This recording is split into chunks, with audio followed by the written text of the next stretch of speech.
এবারের আমাদের থিম হচ্ছে অতল অম্বিকা। অতল অম্বিকা মানে গভীরে মা দুর্গা। অতল মানে গভীর, আর সেইখানে বসে আছে মা দুর্গা। আমরা যে থিমটা করেছি সেটা হচ্ছে আমরা পাহাড়, একটা পাথরের ভেতরে যদি আমরা মনে করি এর ভেতরে ঠাকুর আছে, তো সেটা যেমন আমরা সেটাকে নিয়ে পুজো করি। আমাদের মনের ভেতরেও যে একদম গভীর, আমরা বিশ্বাস করি আমাদের মনের গভীরেও মা ঠাকুর আছে। সেটাই আমরা দুটোকে মিশ্রণ করে আমরা বলতে চেয়েছি যে গভীরে দুর্গা, যেখানে মা মনের গভীর অথবা পাহাড়ের গভীরেও সব জায়গায় ঠাকুর আছে। এটাই হচ্ছে এবারে আমাদের থিম।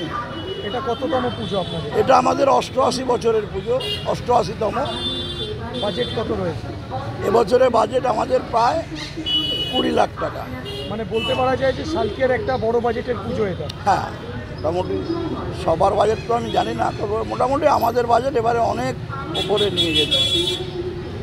আচ্ছা, কেন এই চিন্তা ভাবনা, কেন থিমের জন্য? থিমের জন্যে অ্যাকচুয়াল ব্যাপারটা হচ্ছে যে কলকাতা এবং হাওড়া দুই যমজ শহর। এখানে কলকাতার পুজোগুলো সত্যি খুব সুন্দর হয়, সেখানে হাওড়াও চেষ্টা করছে কলকাতার সাথে পাল্লা দিয়ে ভালো পুজো করার। আর আমরা একদম কলকাতার পাশেই রয়েছি, হাওড়া স্টেশনের গা ঘেঁষে। আমাদের পুজোকে আমরা একটু বড় আকার নিয়ে যেতে চাইছি, এই জন্যে যাতে আগামী দিনে এক হচ্ছে দিদিও চায় যে পুজোগুলো বড় হোক, ভালো হোক, সুন্দরভাবে হোক। এই পুজোর সাথে যে শিল্প জড়িয়ে আছে সেই শিল্পকে আরও শক্তিশালী করবার জন্যই পুজোর বাজেটকে বাড়ানো, এবং কোনো মানুষের উপর অত্যাচার না করে নিজেদের সম্পূর্ণ সহযোগিতায় ক্লাবের প্রায় 300-350 মেম্বার আছে। দুর্বদল হাওড়ার একটা অন্যতম প্রতিষ্ঠিত ক্লাব। এই ক্লাবের সমস্ত মেম্বাররা যে যার নিজের যতটা শক্তি, সেই শক্তি দিয়ে পুজোটাকে বড় করবার চেষ্টা করেছে। আপনার নাম আর ডেজিগনেশন আর ক্লাবের নাম?